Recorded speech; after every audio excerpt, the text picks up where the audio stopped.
Welcome everyone.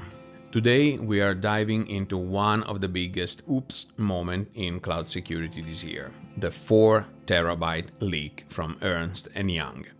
And stick with me because in the next few minutes you will know exactly how this happened, what attackers could really do with that data, and the single SIEM query you can copy paste today to protect your own environment.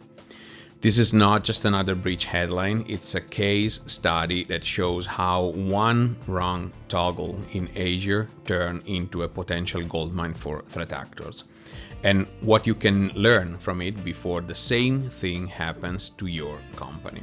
So grab a coffee, maybe a notepad, and let's break it down. I promise by the end of this video you will walk away with practical actions and not just theory. Oh, and before we jump in, if you find value in learning from real-world incidents like this, hit that like button so YouTube knows to show this to more defenders like you. Alright, let's get started. So let's set the scene. Here's what actually went down. Ernst Young, one of the biggest consulting and audit firms in the planet, accidentally left a massive 4 terabyte SQL Server backup file sitting wide open on Microsoft Azure. Yep, that's 4 terabyte and it's not a typo. This backup wasn't tucked away behind a password or a VPN. It was just, well, out there, public.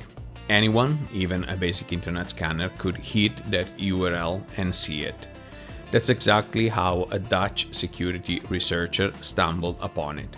A simple scan, one HTTP head request, and boom, a 4,000 gigabyte file staring back. Now, to their credit, E&Y's team reacted quickly once they were notified. They locked it down and said no confidential client data was impacted. But here's the problem. No one really knows how long it was exposed or who might have downloaded it. And remember, this wasn't just logs or test data. A .bak or .back file like that is basically the entire brain of an application. All the tables, all the passwords, the tokens, the API keys, everything. So when people say it was just a backup, that's like saying it was just the keys to every door in the building. And this is where things start to get interesting, because in the next part we'll look at why this one mistake turned into something far more dangerous than a simple leak. So stay with me, it's about to get real. Let's talk about why this particular leak hit differently.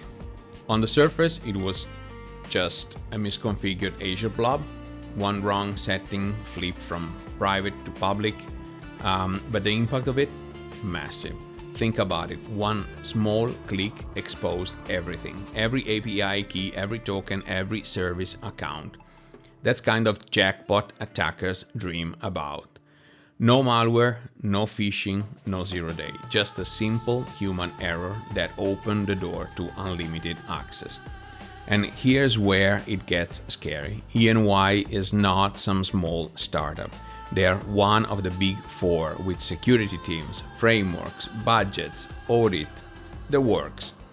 If they can slip up like this, what does that say about the rest of us? The real story here is not the size of the leak. It's the scale of trust behind it. E&Y connects to thousands of clients, from banks to airlines to governments, so when they get breached or even appear breached, the trust chain is suddenly in question. It's not just about losing data, it's about losing confidence. Because if an attacker gets hold of something like this, they can use E&Y's brand, their access, their credibility to pivot into client environments, impersonate auditors, or slip into shared systems. So this is not just a whoops, backup left open situation.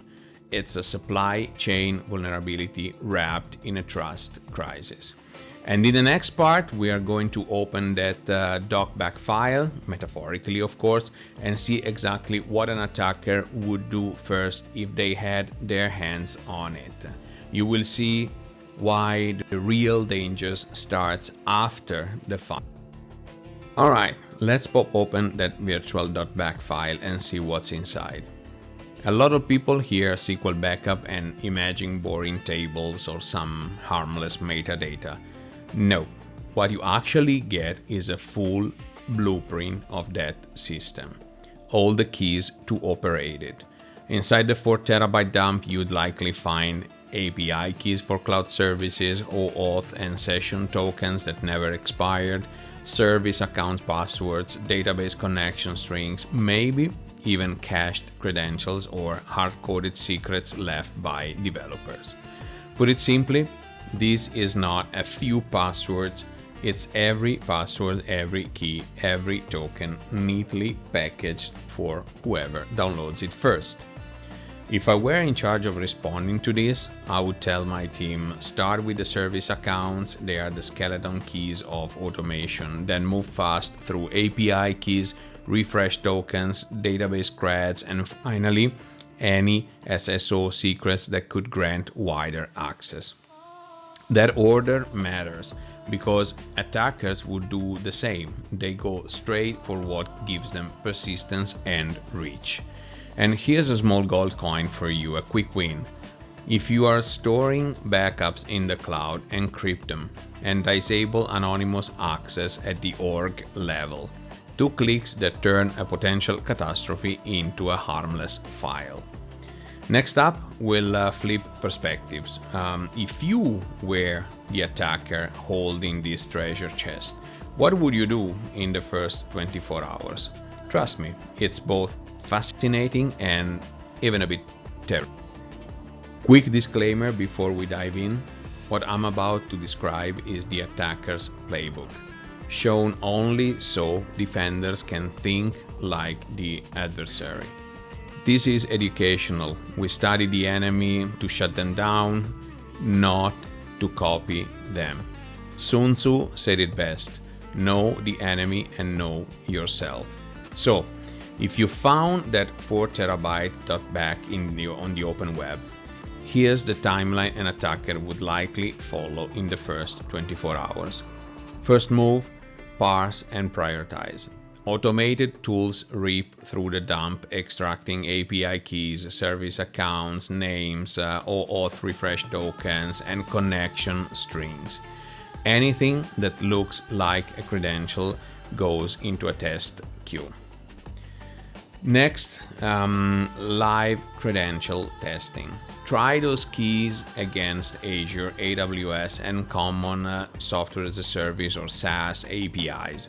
Successful hits means direct access. This is where attackers get lucky. Valid service principals or long-lived tokens give immediate reach into resources. Think T1552 or T1078 in MITRE speak. Then, account discovery and enumeration. Use the valid account to list subscriptions, roles, storage containers, and linked app registrations. Map the blast radius, which tenants, clients, and shared integrators could be reachable from that. That informs the next move. After that, persistence and stealth. Create a new service principal or add a rarely monitored role. But keep actions human-like. Small API calls, time distributed, using legitimate endpoints. The goal is to blend with normal telemetry and avoid alerts. This is how attackers convert stolen creds into long-term footholds. Parallel track, social engineering, and business email compromise back. With internal emails and project names from the backup, craft convincing audit theme phishing, like urgent client reauth for audit portal. That's when the supply chain risk becomes real. Clients get hit through E&Y's credibility. Last, data exfiltration or monetization. Either quietly siphon more sensitive data, stage for ransomware, or sell the access on the dark web. Sometimes they wait months to maximize impact. Remember, we'll turn this into concrete detections in slide 7, the exact log patterns that catch many of these steps. For now, the key defensive insight: assume stolen backups are actionable and build your triage and rotations around that reality. By the end of this slide, you will see 3 realistic ways an adversary could actually turn this leak into cache, and the one behavior signal that most organizations miss. Quick reminder, we already covered attacker steps on the previous slide, and this is the monetization chapter, how they use access to hurt people and earn money. I'm describing this so you can guard against it, not to copy, remember that. First, pivot to client fraud.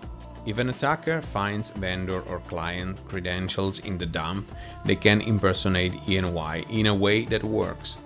Legit-looking audit emails, invoice changes, or urgent reconciliation requests, because the messages can reference real projects and timelines pulled from the backup. They are incredibly convincing. That's business email compromise with a surgeon's scalpel. Targeted, contextual, and often successful. Second, double extortion and ransomware. With access to client documents or internal E&Y reports, an attacker can quietly exfiltrate sensitive files and then threaten to publish them unless paid. Or they hold the access and deploy ransomware later, sometimes after waiting for the right moment to maximize pressure. The interesting twist here, attackers can extort both the vendor and affected clients, doubling their leverage and their payday. Third, financial exploitation, insider-style gains. Think M&A notes, audit findings, pre-release financials. That kind of intelligence can be sold to traders or used to profit directly. This is less noisy, but highly lucrative. A small team with early access to market-moving info can make big bets before the news breaks. A little gold coin for you here. The most effective phishing pretext I've seen in incidents like this is a short, urgent email that look like a compliance request. Like subject line, immediate audit portal reauth required 24 hours, referencing a real project name. People click because it's specific and plausible. We'll paste the exact indicators in the pinned comments after the video. 2 defensive takeaways you should lock in now. If you're a client, rotate any vendor shared credentials immediately and require short-lived federated access for future audits. 2. Watch for hallmark signal of supplier abuse. Legit-looking requests that reference internal project names and originate from a non-standard IPs or a new service principles. That behavior pattern catches many of the social engineering paths attackers use. Final note, I want a tiny commitment from you.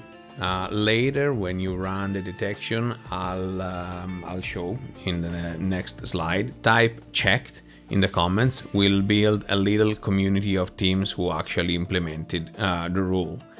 Next up, we'll go hands-on. I'll show you the exact SIEM queries that detect the early exploitation steps we just described. So stay tuned. And before that, quick reminder. The detection recipes I'm about to describe are the exact ones you can paste into your SIEM. I'll also copy-paste them in the pinned comment below and in the slide notes so you can grab them after the video. First, the immediate win. Detect huge anonymous downloads from Azure Blob. Say you get blob or get blob properties that's anonymous and the response size is massive, like greater than 1 gigabyte in a short window. That's a red flag. So put a rule on authentication type equals anonymous, operation name equals get blob, and response body size greater than 1 trillion.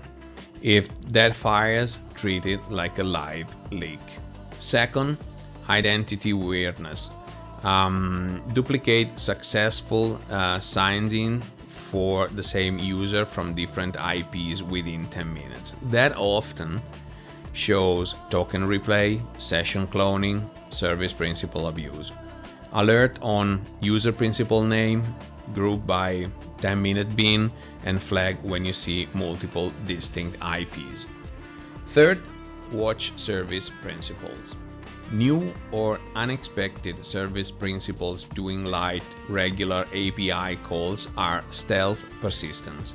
Monitor service principal sign-in logs for first-time sign-ins, spikes in app registrations, or new creds created outside change windows.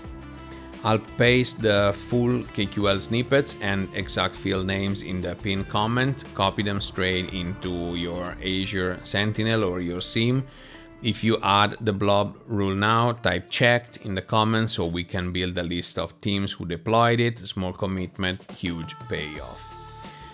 2 quick pro tips before we move on. First, turn the blob size threshold to your environment. Start at 1 GB, then lower it if you have smaller artifacts. 2. Pair these rules with an automated response. Block anonymous access and rotate any keys linked to the resource immediately. If you want, after the stream, I'll drop a small gist with the rules and an example playbook for automated rotation. Say gist in chat and I'll pin it. Alright, now that we know how to spot this kind of leak, let's talk about what to do the moment you discover one. This is your 90-minute containment plan, fast, structured, and realistic. Because in incidents like this, every minute counts. Minute 0, first move is to kill public access. Don't overthink it. Isolate the storage, flip permissions to private, or just block network access entirely. Then snapshot the settings so you have proof for the forensic trail later. By minute 30, start your credential rotation sprint. Go down the chain. Service accounts first because they open the most doors, then API keys, refresh tokens, database passwords, and finally session tokens. If something even might have been stored in that backup, assume it's compromised and rotate it. You will thank yourself later for that. By the 1 hour mark, launch threat hunting and monitoring. Look for any anonymous downloads, strange service principal sign-ins, or sudden permission changes. Even if you find nothing, keep enhanced logging on for at least a few days. Sometimes attackers wait before acting. By minute 90, call in the cavalry, your cloud provider, legal, and communications teams. Cloud support can help pull extended access logs or confirm if a large download actually happened. Legal and PR keep you aligned and transparent because handling the narrative right is half the battle. And remember, this checklist is not just for EY, of course. It's a universal containment model. Save it, share it, and when your team runs drills, test against this timeline. Quick action, clear roles, zero panic. That's how you turn a potential headline into a well-handled event. Next up, we'll zoom out and talk about how to make sure a leak like this never happens again. Alright, so let's look beyond firefighting and talk about how to make sure this never happens again. This slide is all about prevention and culture, because misconfigurations aren't just a technical problem, they are human problems.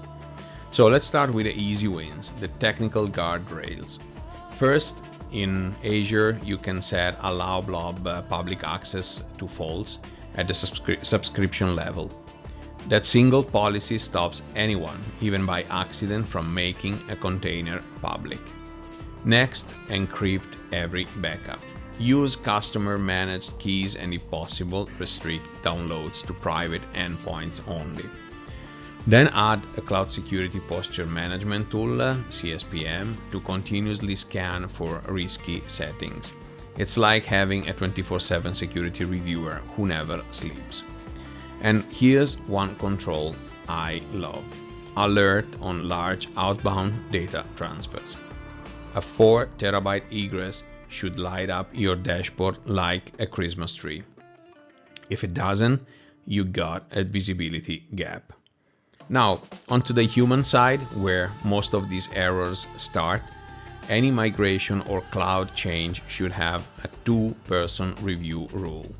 If someone sets a bucket public, a second pair of eyes needs to approve it.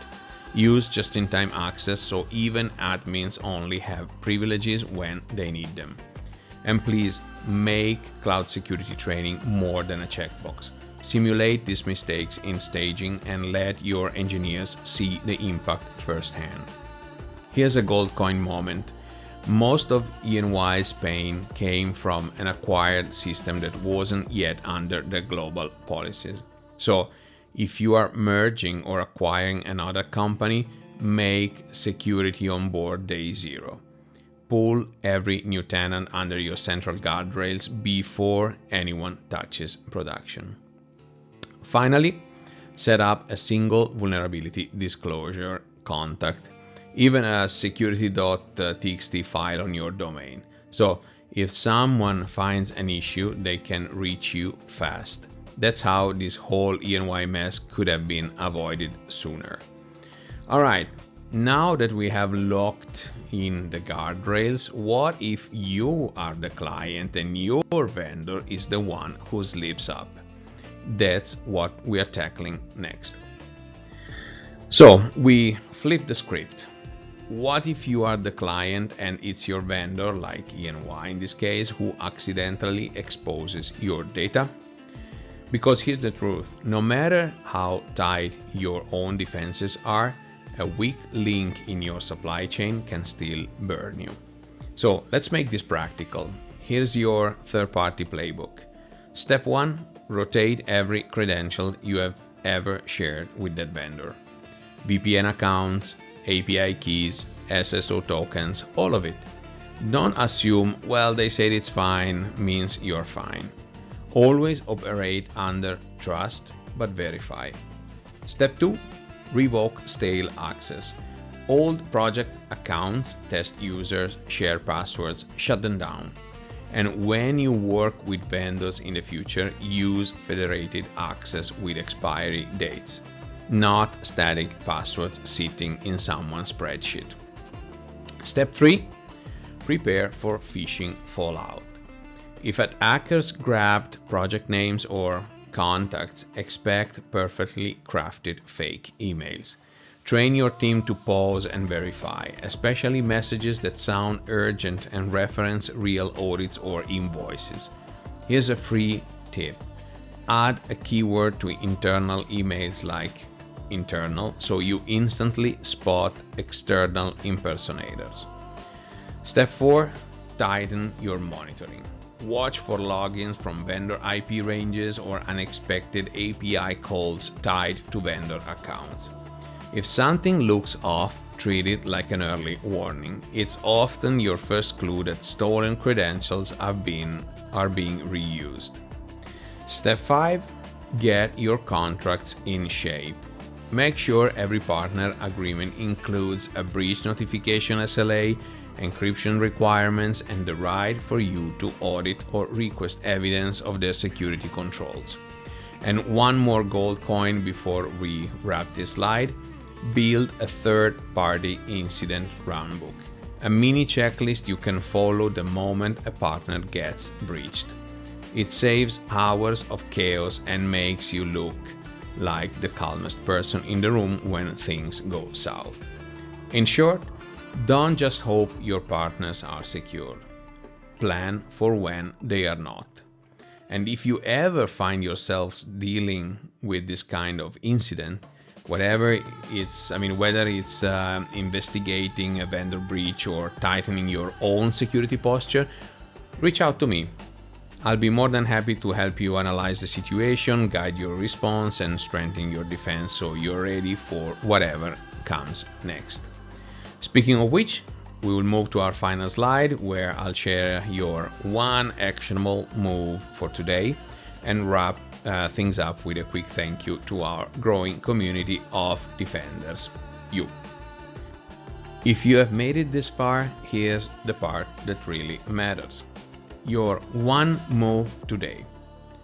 Go grab the detection rule I showed you earlier, the one that flags anonymous blog downloads over 1 gigabyte, and add it to your SIEM right now. It takes 5 minutes and it could save you from the exact same nightmare E&Y went through. I've pasted the full KQL queries in the pinned comment below, so you can just copy and drop them into your system. And when you do so, please type checked in the comments. It's sort of our little badge of honor in this community. Every time one of you comments, it shows other defenders that we are not just watching incidents, we are acting on them. Again, remember, cybersecurity is not about fear, it's about control. Yes, of course, mistakes happen, even to the biggest firms on earth. But if you learn from them, apply the fixes and stay alert, you have already won half the battle. So if you found this useful, hit like so more people see it, and subscribe if you want to catch the next breakdown. I post new case studies and detections almost every day. And hey, if you or your company need help investigating a breach or just want to tighten your overall security posture, you can reach out to me directly. I would be genuinely happy to help you assess, plan, and strengthen your defenses. Thanks for sticking around till the end. It really, truly means a lot. I'm Max, Point Break Security. Stay sharp, stay curious, and I'll see you in the next episode.